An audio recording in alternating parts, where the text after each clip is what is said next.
ni tes combats, ni tes péchés, ni rien, mais déverse-toi devant Dieu. Tu sais, les jours qu'on avait ramené la dame qui a été surprise en flagrant délit d'adultère pour la condamner, on l'a présentée devant Jésus. Jésus a regardé la dame et a dit, parmi tous ceux qui t'ont condamné, que celui qui n'a pas commis le péché, qu'il prenne la pierre, le premier qu'il jette sur toi. Et Jésus a poursuivi en disant à la dame, je ne te condamne pas, je ne te juge pas, va, mais ne pêche plus.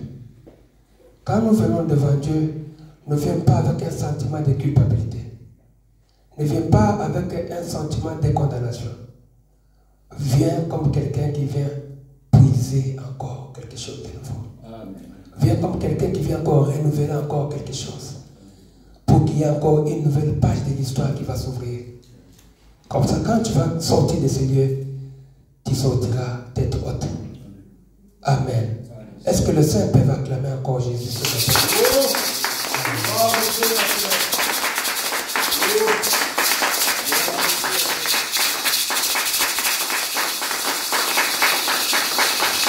Nous voulons, avant d'écouter la parole de Dieu, vous saluer réciproquement et d'une manière fraternelle.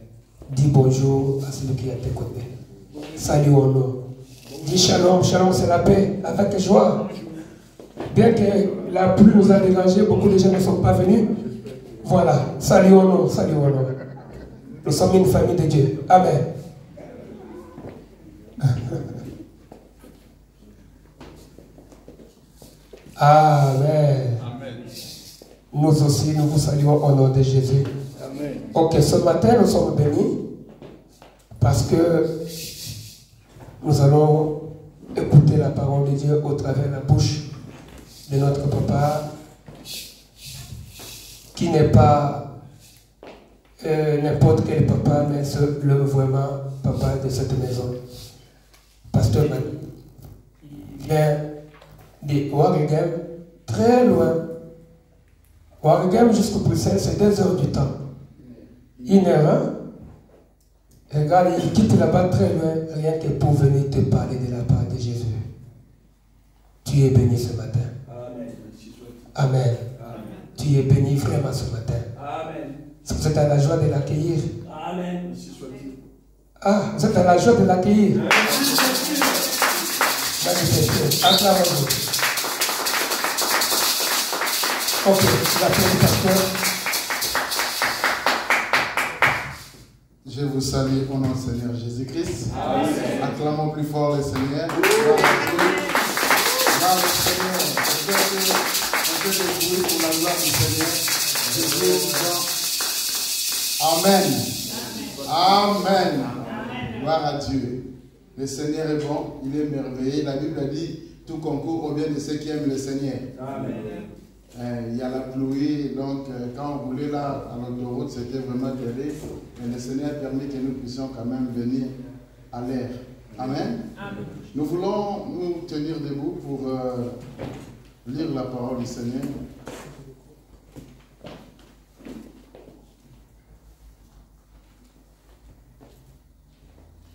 Nous allons prendre 1 Pierre.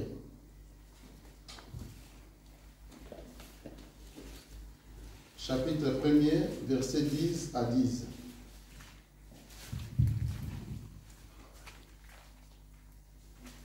Je lis au nom du Seigneur Jésus-Christ. On va lire nous tous. Moi, je lis les premiers versets, ou bien la première phrase. Vous allez lire la deuxième phrase, donc jusqu'à ce qu'on va terminer. Je lis au nom du Seigneur Jésus-Christ. Les prophètes qui ont prophétisé touchant la grâce qui vous était réservée ont fait de ces salis l'objet de leurs recherches et de leurs investigations. Vous pouvez continuer. Voulant sonder l'époque et les circonstances marquées par l'Esprit de Christ qui était en eux et qui qui attestait d'avance les souffrances de Christ et la gloire dont elle serait suivie. Il leur fit révéler que ce n'était pas pour eux-mêmes, mais pour vous, qu'ils étaient les dispensateurs de ces choses que vous ont annoncées. Maintenant, ceux qui vous ont prêché l'évangile par le Saint-Esprit envoyé du ciel et dans lequel les anges désirent plonger leurs regards. Amen. Amen. Amen. Amen. Acclamons la parole. Alléluia. Merci. Vous pouvez vous mettre, que le Seigneur vous bénisse. Aujourd'hui, le Seigneur m'a mis à cœur de parler sur l'impact de la croix de Christ dans ma vie. Amen. Amen. L'impact de la croix de Christ dans ma vie. Je vais parler sur la croix, je vais parler sur ce que révèle la croix, les révélations de la croix pour moi, pour ma vie, pour ma famille, pour ma maison, pour mon église, tout ça. C'est ce que le Seigneur m'a mis à cœur de parler. Vous savez, la croix de Christ a de l'importance très capitale. Très capitale. Christ venait dans ce monde, il savait bien qu'il allait mourir. Christ, en venant dans ce monde, quand il a quitté le ciel, il est descendu dans ce monde, il était venu, sa mission était de mourir. Vous allez voir dans la Bible, on dit, il était l'agneau de Dieu qui était prédestiné avant la fondation du monde. Donc il était destiné, préparé avant de venir dans ce monde ici, qu'il allait mourir. Il allait mourir pour toi, pour moi. Donc, et pas n'importe quelle mort. Il ne pouvait pas avoir le coronavirus. Non. Il ne pouvait pas mourir par l'accident. Non. Christ ne pouvait pas mourir par l'envoûtement ou bien une personne veut le tuer, tout ça. Non. Tout ce qui est arrivé dans la vie de Christ, dans le corps de Christ, c'était déjà prédestiné. C'était déjà destiné, décrété. Dieu avait déjà préparé cela. C'était la décision de Christ, la décision de Dieu. De tout ce que, si vous lisez Luc chapitre 22, verset 22, on parle que, je vais lire ça. La Bible dit, Luc 22, le Fils de l'homme s'en va selon ce qui est écrit. Luc 22, verset 22.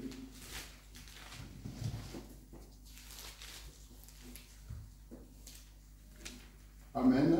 Amen. Oui, tu peux lire, m'aider. Oui, tu peux lire, mon frère. Je lis mon dictionnaire. Amen. Le Fils de l'homme s'en va et selon ce qui est déterminé. Ce qui est déterminé, merci.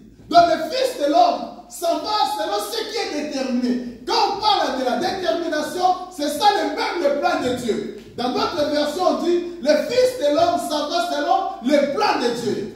Le Fils de l'homme s'en va selon ce que Dieu avait déjà décrété, préparé. Donc tout ce qui est arrivé dans la vie de Christ, c'était déjà préparé par Dieu. C'était déjà, c'était un plan de Dieu. C'est ainsi, moi je dis toujours, comme tu es là, aucune mort précoce va t'atteindre au nom de Jésus-Christ. Tu mourras seulement au temps voulu, au temps préparé par Dieu lui-même. Comme tu es là, que personne ne t'envoûte. Comme tu es là, Dieu a déjà préparé tout ce qui va t'arriver. Personne ne pourra t'arrêter de mourir. Personne ne pourra t'arrêter. Personne ne pourra te faire du mal. Parce que Dieu est avec toi. Dieu connaît déjà ta vie. Dieu a déjà préparé tous ces dans ce monde. Amen. Vous mourrez au moment et au temps voulu, fixé, choisi par Dieu lui-même. Tu ne vas pas mourir une mort précoce, non. Tu vas mourir au temps voulu, au temps fixé, au temps préparé par Dieu. Même tes enfants, ta femme, ton mari mourra au temps où Dieu lui-même avait préparé. C'est que c'est l'enfant de Dieu n'a pas peur. Je ne crains rien. Je n'ai pas peur des sorciers. Je n'ai pas peur de tout ce qui se passe dans ce monde. Je n'ai pas peur du coronavirus. Je n'ai pas peur des vaccins. Je ne peux pas avoir peur des vaccins, bien-aimés. Aucune personne, aucun médecin pourra me tuer si Dieu ne le permet pas. Je mourrai au temps convenant. Je mourrai au temps où Dieu lui-même avait préparé. Quel que soit les grands de ce monde qui se préparent, oh non, nous allons éliminer les mondes. Non. C'est leur problème. Moi, je prends vaccin. Quand je prends les vaccins, je prends ça comme les vaccins de Kitutu. Les vaccins de fièvre jaune. C'est ça. Je prends ça comme ça. Je ne me pose pas beaucoup de questions. Oh non, vous allez mourir dans 7 ans. Après 7 ans, je serai encore ici. Je vais prêcher ici. Je serai là. Personne ne va me monter dans ce monde. Parce que Dieu, ma vie n'est pas entre les mains des médecins. Ma vie n'est pas entre les mains des ministres. La vie de ma vie n'appartient pas au ministre de santé. Ma vie appartient au Dieu, à Dieu lui-même. Je suis entre les mains de Dieu. Amen. Je ne crains rien. C'est que si notre Seigneur ne pouvait pas mourir comme tout le monde, car il avait une mission bien précise que Dieu lui-même avait préparée. Amen. Il allait mourir une mort de la croix. La Bible dit les prophètes qui ont prophétisé parce que les gens de l'Ancien Testament, ils ne savaient pas comment un Messie peut venir et mourir ici dans ce monde. Après ça, il y aura encore une gloire pour lui. Ils ne comprenaient pas. Ils voulaient sonder les époques. Ils ont fait, la Bible dit, ils ont fait de l'air. Les prophètes qui ont prophétisé, touchez la grâce qui vous a été réservée, ont fait de ce salut l'objet de leurs recherches. Ils ont fait des investigations. Comment Christ est venu? Comment il va vivre dans ce monde? Mais cet homme-là va mourir. Après, il y aura encore la gloire. Mais comment ça? Comment ça va se faire? Mais la Bible dit, voulant sonder l'époque et les circonstances marquées par l'Esprit de Christ qui est né et qui a testé d'avance les souffrances de Christ, la gloire dont elle serait suivie, il leur fit révéler que ce n'était pas pour eux, mais pour vous qui étiez les dispensataires de ces choses. Amen. Alléluia. Nous avons une grâce. Dieu nous a fait grâce d'arriver au temps de la fin, au temps de la fin de l'Église sur la terre, de comprendre, de voir comment Christ va mourir et comment il va sauver le monde. C'était une grâce que Dieu nous a accordée. La souffrance de Christ, c'est notre bénédiction.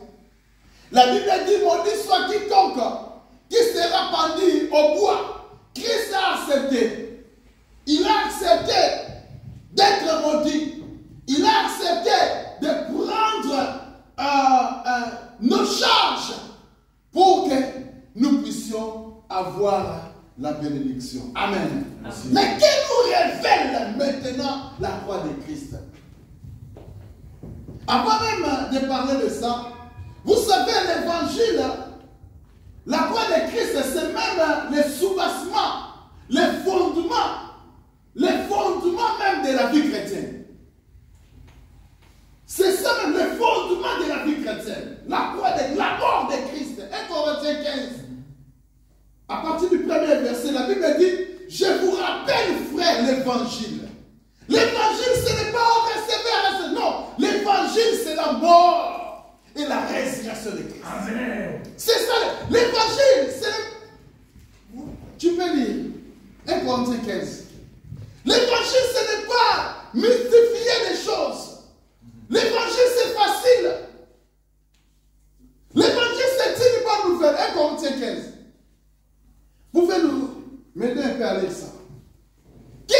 l'apôtre Paul.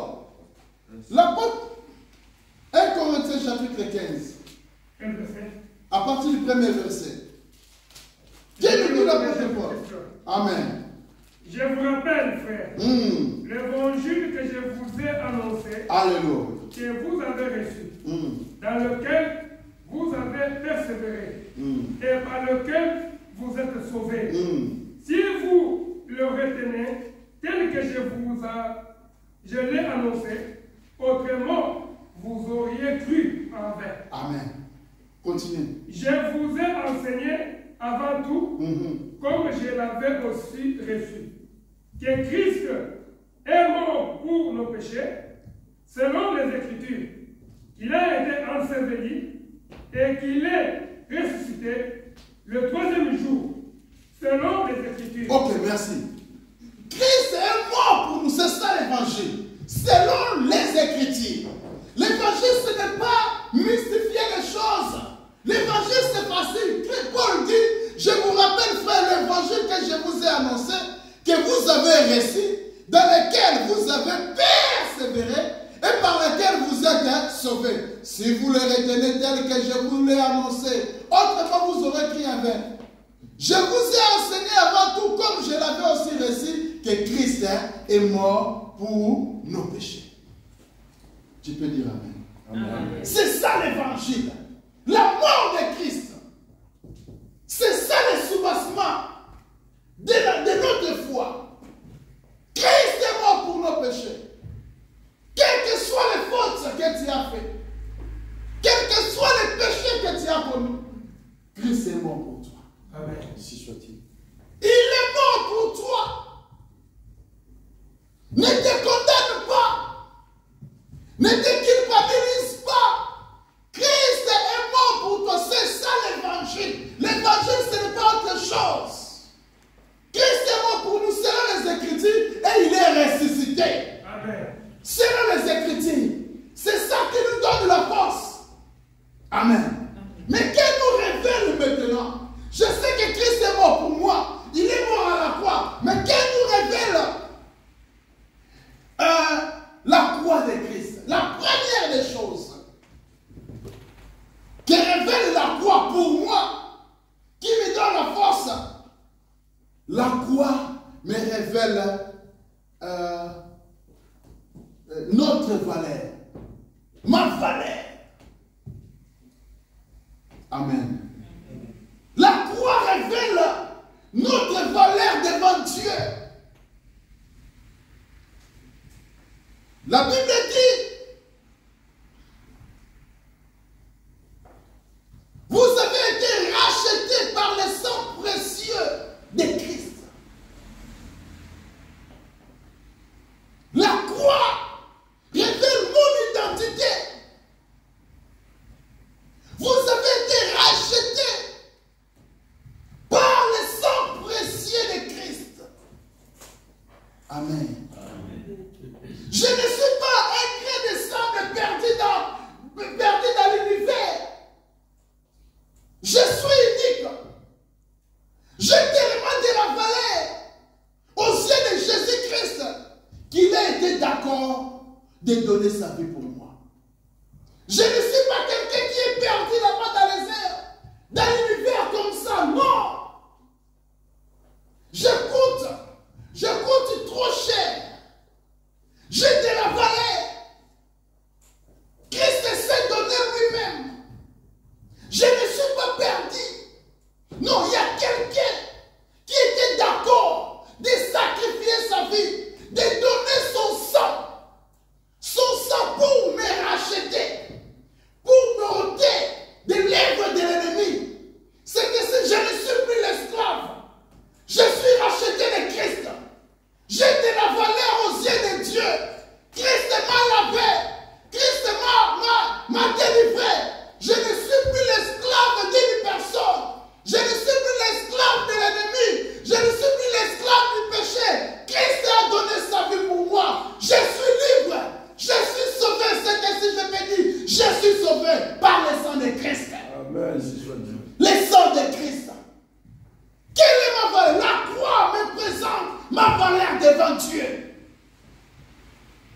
Je suis quelqu'un qui coûte trop cher.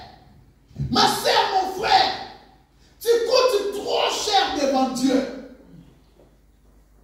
Le prix, ta valeur, ce n'est pas de l'argent. Ce n'est pas de l'or. La Bible dit que Christ nous a rachetés par son sang précieux. Les gens négligent le sang de Christ. Les gens jouent avec l'œuvre de sacrifice de Christ. Christ s'est donné. Il a donné son sang.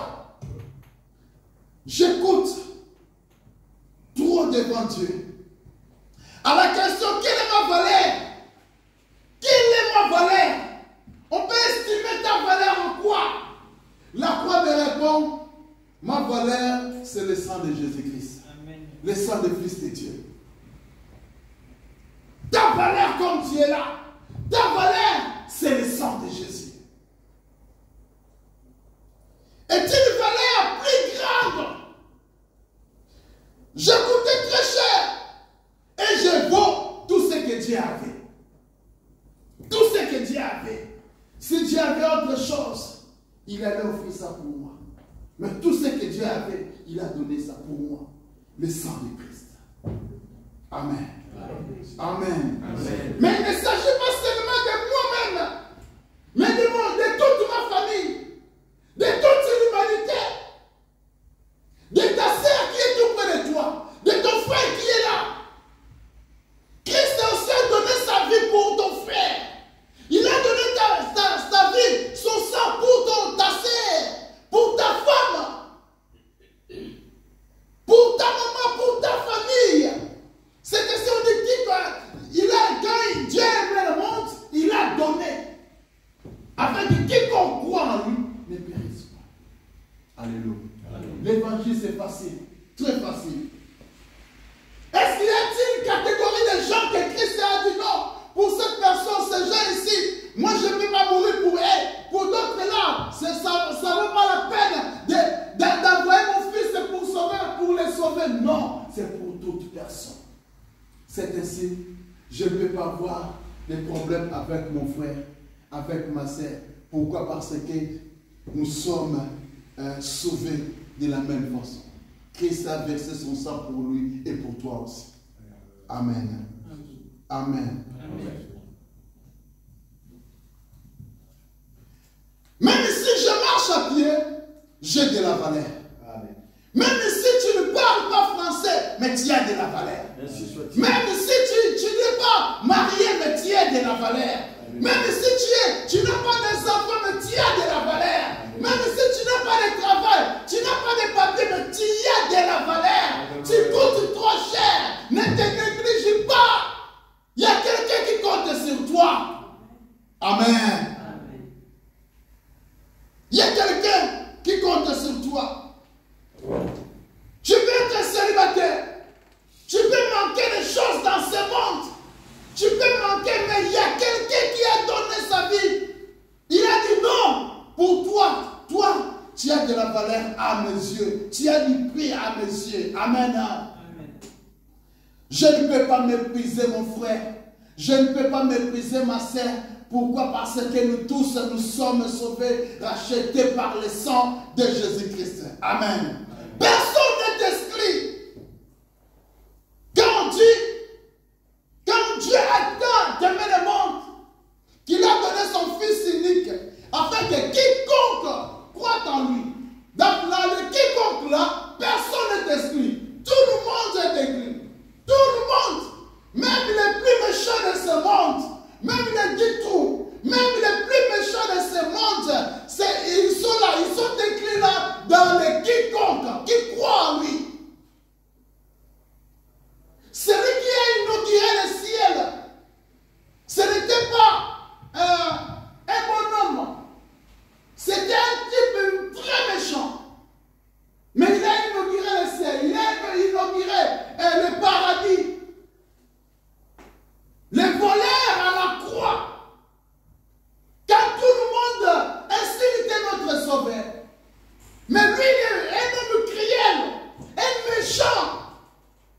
regardé Christ, il a dit, Seigneur, pense à moi quand tu viendras dans ta gloire. Il a dit, aujourd'hui même, tu seras avec moi au paradis. Amen. Amen. Même les plus méchants, il y a une place pour eux. Amen. Dieu nous a rachetés. Quand le monde va comprendre ces choses, il n'y aura plus de racisme. Il n'y aura pas de racisme. Il n'y aura pas la haine. Il n'y aura pas la haine. Pourquoi? Parce que tu vas voir que non, mon frère est là. Dieu aussi l'a racheté. La deuxième des choses qui révèle la croix de Christ, la croix de Christ nous révèle notre petitesse. Nous sommes trop petits. Elle nous montre que nous avons besoin de pardon de Dieu.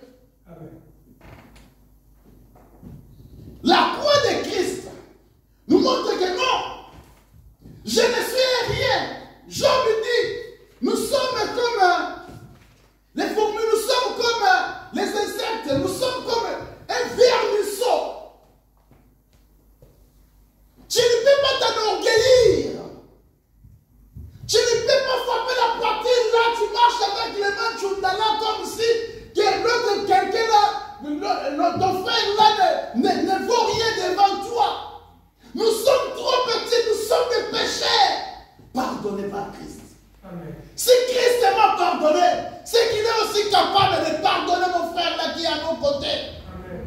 Si Christ m'a pardonné, il peut pardonner aussi celui-là qui est en qui jusqu'aujourd'hui, il reste encore à la gare du Nord. Il peut recevoir aussi le pardon de Dieu. Merci soit-il. Si Christ m'a pardonné, c'est qu'il est capable de pardonner n'importe qui. La croix nous montre notre faiblesse, nos échecs, nous sommes rien, nous sommes des pécheurs, mais en bas de la croix, nous sommes pardonnés, les pécheurs pardonnés. Amen. Quand on parle de saint, le saint ce n'est pas celui qui est mort, un saint c'est celui qui est un pécheur pardonné.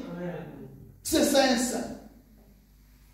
C'est que si je ne peux pas être là avec le ministère de condamnation, chaque fois je te condamne, je te condamne, je te condamne. Non, qui suis-je moi? Je ne suis qu'un pécheur, lavé par le sang de Christ, racheté par le sang de Christ. Je ne suis que rien.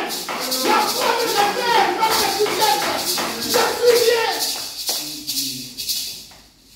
Je suis quelqu'un qui m'a pardonné. Elle nous montre que nous avons besoin de pardon. Et que ni nos efforts, nos bonnes œuvres, ni même notre pratique religieuse ne peuvent nous changer. Non. Pas nos bonnes œuvres. Bien-aimé, souviens-toi comme tu étais. Souviens-toi comment tu marchais. Souviens-toi des dégâts que tu as déjà fait dans la vie. Souviens-toi des dégâts, tous les dégâts que tu as fait dans la vie. Si, rentre 2 ans, 3 ans, 5 ans, 10 ans en arrière, c'est que tu faisais. Mais aujourd'hui, ce n'est pas par tes forces. Ce n'est pas à cause de tes bonnes œuvres, non. Ce n'est pas tes bonnes œuvres. Ce n'est pas ta force. Tu peux dire, oh non, par ma force que j'ai changé. C'est par ma force que j'ai laissé ces choses-là. Non, tu ne pouvais pas laisser la cigarette. Tu ne pouvais pas laisser à boire. Quand toi tu entrais dans le bar, c'était terrible. Tu prenais tous les bars. Tu étais couvert de jupons. Mais aujourd'hui, ce n'est pas par ta force. Christ t'a pardonné. Alléluia. Tu n'es qu'un petit. Un petit. Et la croix nous révèle que nous sommes trop petits. Notre petitesse. Nous sommes sans force. Nous n'avons pas la force de nous libérer. Mais quand je viens devant la croix, quand je viens devant Christ, et Christ dit, oh mon fils, te pardonne. Tu es pardonné. Tu y es pardonné. La croix me révèle que je suis pardonné. petitesse, je suis que rien. Un pécheur pardonné par Christ. Alléluia. Amen. Alléluia. Amen. Christ m'a pardonné. Amen. Jésus a porté nos péchés Amen. à son corps sur le bois. Les péchés, ce n'est pas seulement un incident. Les péchés, c'était manque de relation. Il y avait vraiment une barrière entre moi et Dieu. J'étais comme ça. Mais quand Christ vient avec la croix, il me rapproche avec Dieu. Amen. La Bible dit, Dieu était en Christ, réconcilier le monde avec lui-même. Amen. Je suis rapproché de Dieu. Je peux aimer Dieu aujourd'hui. Je peux crier, oh Père, je peux l'appeler Père. Il devient mon Père. Il n'était pas mon Père. Il n'était pas mon Père. Mais aujourd'hui, tu peux l'appeler ton Père. Quand tu es là au bout de tes forces, quand tu es là dans ta chambre, quand tu es là seul, quand tout le monde t'abandonne, sache que tu n'es pas seul. Tu es un Père. Il a dit, quand vous priez, dites, notre Père qui est au ciel, il est notre papa. Il est notre papa. Nous sommes en lui. La croix fait que nous puissions l'appeler notre Père qui est au ciel. Il est notre Père. Tu peux manquer le papa dans ce monde, mais tu es un papa tout près de toi. Il est ton Père. Il t'a pardonné. Le Père ne condamne pas toujours. C'est les gens du monde qui condamnent toujours. Mais un papa ne condamne pas toujours. Quand la femme prodigue avait demandé sa richesse, son héritage chez son père, il était parti. Mais le papa ne l'avait pas condamné. La Bible dit chaque jour, le papa venait, il regardait par où, comment, quand est-ce que mon fils va revenir, quand est-ce que... Et quand le fils a pris la décision, la résolution de rentrer vers son père, son papa était là, les mains ouvertes. Il a dit, mon fils, il vient. Faisons la fête pour lui. Bien-aimé dans le Seigneur, il est notre papa. Il nous pardonne. Il nous aime. Jésus-Christ de Nazareth. La croix nous révèle que Jésus est notre Père. Il est notre Père.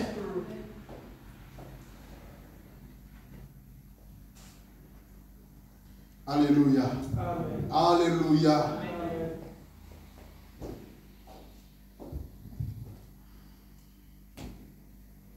Il y a le pardon pour tout le monde. Dans la croix, si vous lisez Genèse 25, versets 8 à 9.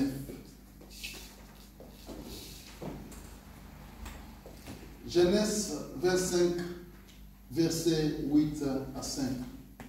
La croix nous révèle l'unité. On peut nous lire Genèse 25.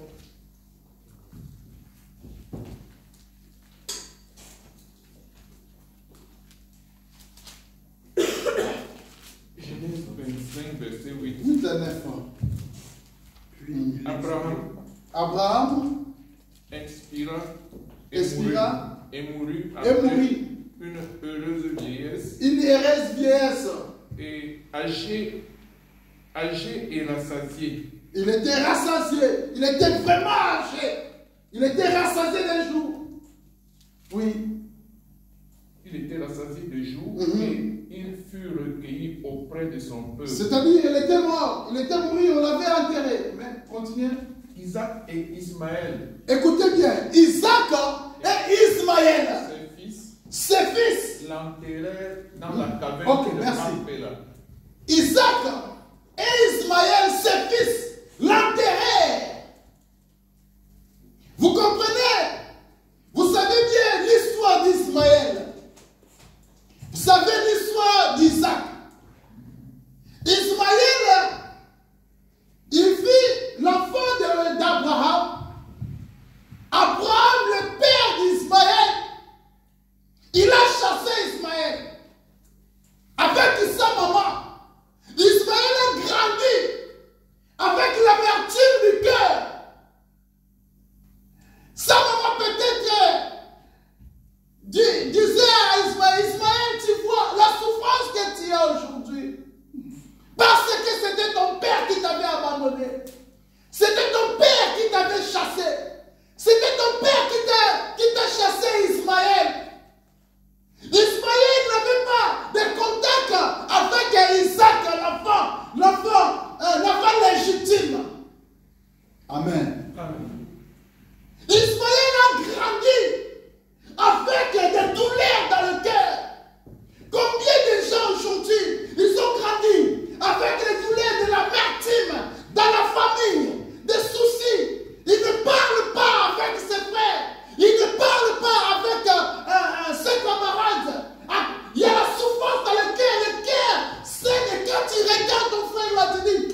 C'est-à-dire, à travers cette mort-là, Ismaël et Isaac se sont entendus. Amen. Il a dit non, mon père et moi, c'est notre papa. Laissons ces choses-là. Oublions ces choses. Oublions ce qui est passé. Oublions ce que tu m'as... J'oublie ce que tu m'as fait. J'oublie. Je te pardonne, mon frère. Bien-aimé dans le Seigneur, le temps où l'Église traverse, ou le temps où le monde traverse aujourd'hui, je ne peux pas avoir de problème avec mon frère. Je ne veux plus. Je ne peux pas avoir de problème avec mon collègue du travail. Je ne peux pas garder mon cœur là. Non, bien-aimé. Ismaël a dit, oublions ces choses. Oublions ce qui est passé. Dis à ton frère, oublie un peu ce qui est passé. Oublie ce qui s'est passé. Dis encore, j'oublie ce que tu m'as fait. J'oublie ce que tu m'as fait. J'oublie ce que tu m'as fait. Répète encore. J'oublie ce que tu m'as fait. J'oublie ce que tu m'as fait. Je t'ai pardonné. Je t'ai pardonné. Je te pardonnerai. Je te pardonnerai. Quand tu vas me faire encore. Quand tu vas me faire encore du mal. Je vais te pardonner. Je vais te pardonner. Alléluia. Amen. Alléluia. Amen. La croix me pardonne. Donc je suis libre. Je ne peux plus avoir de problème avec les gens. Ouvre ton cœur, ma sœur. Ouvre ton cœur. Pardonne. Pardonne ton père. Pardonne ta maman. Pardonne tes enfants. Pardonne tes collègues. Pardonne. Moi, quand je vois ce qui se passe dans ce monde, j'ai dit non. Je peux mourir à n'importe quelle heure. Je ne peux pas avoir problème avec quelqu'un. J'ai changé ma façon de voir les choses. Et j'ai compris ce que Salomon, Ecclésiaste, qui dit vanité de vanité, tout est vanité. J'ai compris ça seulement ces derniers temps. Je lisais ça dans la Bible, je lisais, mais je ne comprenais pas ça. Mais quand j'ai commencé à lire, quand j'ai commencé à voir les grands de ce monde, qui ont bâti des églises, mourir, ils ont combattu. J'ai dit même, Paul Yomouchou ne peut pas mourir. Tu ne peux pas mourir. Pourquoi tu vas mourir? Tu as construit les églises, la plus grande église du monde. C'est toi. Mais comment toi tu vas mourir? Même si tu refuses à mourir, mais l'âge va avancer.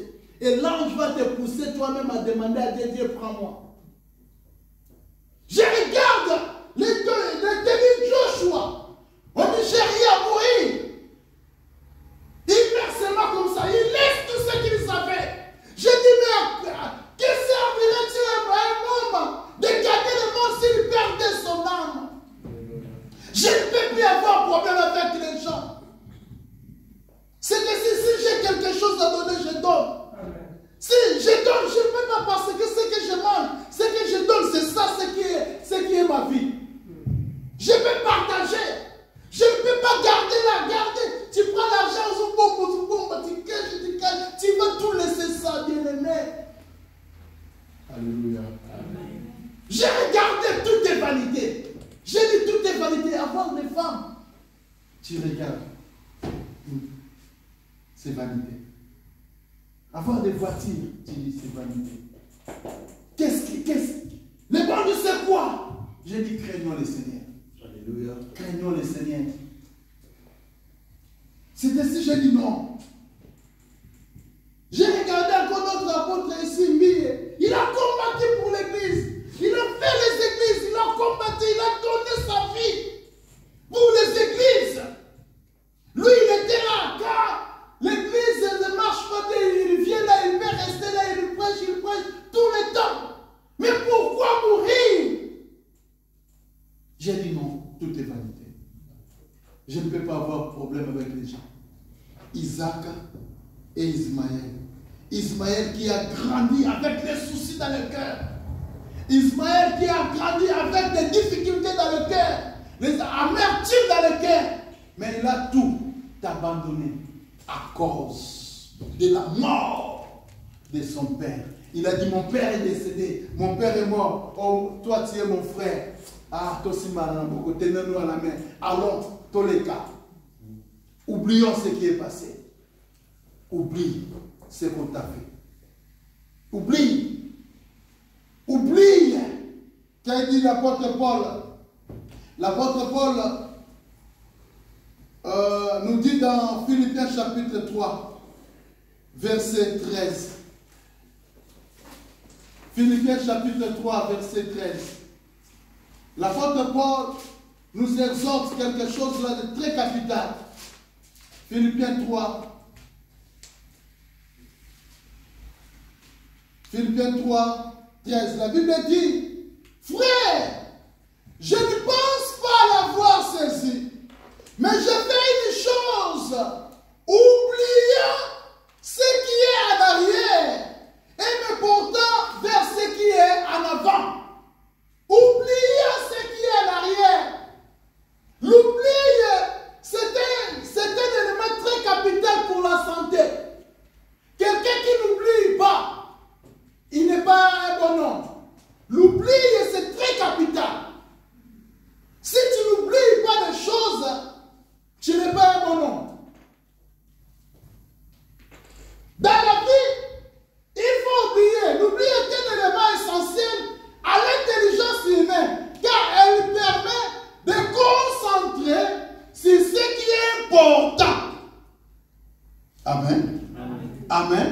L'oubli, c'est un élément. Ça, ce n'est pas la Bible, mais c'est la science. L'oubli, c'est un élément très capital, très important pour la santé, pour l'intelligence. Pourquoi? Parce qu'elle te permet de se concentrer sur ce qui est important. Donc, celui qui n'oublie pas des choses, il se concentre sur ce qui n'est pas important. Comme lui, il m'a fait, tu sais, surtout dans les mariages, tu sais ce qu'il m'a fait, tu sais ce qu'il m'a fait. Quand nous étions 4 filles bien aimés, oublie. Il y a ça de nous oublions. J'oublie ça. Le bateau les gars. Le bateau les gars. En poisson. Amen. Tikamoto les gars. Balade. Amen. La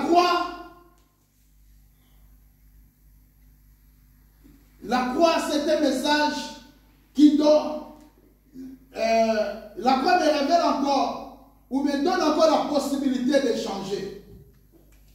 Il me donne encore la possibilité d'espérer d'une vie meilleure.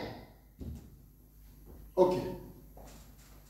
La croix me donne la possibilité d'espérer une vie meilleure, d'oublier ce qui est passé. Oublie ce monsieur-là. Oublie. Oublie cette dame-là, c'est déjà oublié. Oublie ce monsieur-là qui t'avait fiancé là. Moi, je connais encore mon frère. Quand nous étions encore au début de la vie chrétienne, il avait fiancé une sœur. Et cette sœur est déjà venue ici en Europe. Cette sœur s'est déjà mariée. Mais le frère, jusqu'à aujourd'hui, il n'est pas encore marié. C'est un vieux. Il n'est pas encore marié. Chaque fois, toujours. Moi, je pense toujours à Marceline. Je pense toujours à... Oh, papa, Marceline a déjà des enfants. Il a déjà des petits-fils. Il a déjà des petits-fils. Marceline a déjà des petits-fils. Toi, tu es toujours... Je pense toujours. Vraiment, Marceline, là, moi, je vais venir en Europe. Jusqu'aujourd'hui. Il va déjà attraper 60 ans, mais pas d'enfant. Pourquoi il pense toujours à Marceline? Bien aimé, oublie. Fais ta vie. Dis à ton frère, fais ta vie. Amen. Fais ta vie. La croix nous donne la possibilité d'espérer encore une vie meilleure. C'est-à-dire, j'oublie ce qui est passé. J'oublie ce qu'on m'a fait. J'oublie ça dans la vie, c'est déjà passé. Il y a devant moi, il y a encore quelque chose de nouveau que Dieu prépare pour moi. Devant moi, il y a de bonnes choses. Amen. Depuis tu es là, tu penses toujours. La Bible dit, ne pensez plus aux événements. Hein? Ne pensez plus. Toi,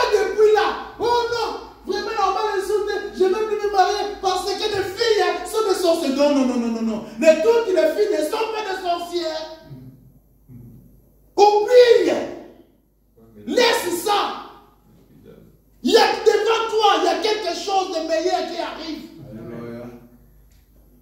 Devant toi, il y a de bonnes choses. Paul nous dit, je n'ai pas encore ceci, mais j'ai fait une chose. J'oublie ce qui est passé. J'oublie les échecs du passé. J'oublie les échecs du passé. Bien-aimé, si hier tu avais échoué, cela ne veut pas dire que demain encore tu vas échouer. Non, oublie les échecs là. Avance encore. Allez de l'avant. Car devant toi, il y aura encore de succès.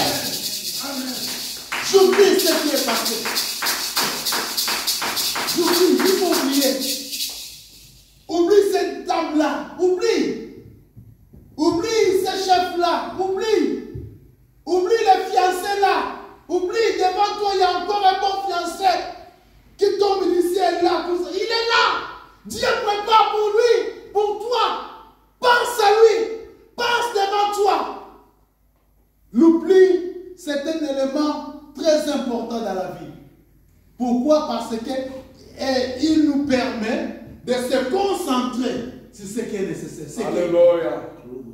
Si toi tu n'oublies pas, tu vas toujours te concentrer sur ce qui est déjà passé. Nous sommes dans l'année 2021. Toi tu penses toujours aux années 1972, 78, quand nous filmons, quand nous passâmes, quand nous étions. C'est déjà passé. Devant toi, il y a de bonnes choses. Amen. Amen. Alléluia. Amen. Dis à ton frère, oublions. Oublions. Est-ce que tu peux oublier? Amen. Est-ce que je parle à une personne? Amen. La croix nous enseigne encore la liberté, notre liberté, notre guérison. À la croix du Christ, la Bible dit par ses maîtres, si nous sommes guéris, quelle que soit ta maladie, quels que soient les problèmes, la croix détient la solution. La croix peut changer ta vie. Amen. La croix nous parle encore de l'unité. La croix nous parle de beaucoup de choses. J'avais prévu beaucoup de choses ici, mais faut-il le temps et la pluie. Que Dieu soit loué. Nous allons continuer un autre jour, si Dieu le veut. Amen. Maintenant, nous allons prier. On acclame le Seigneur.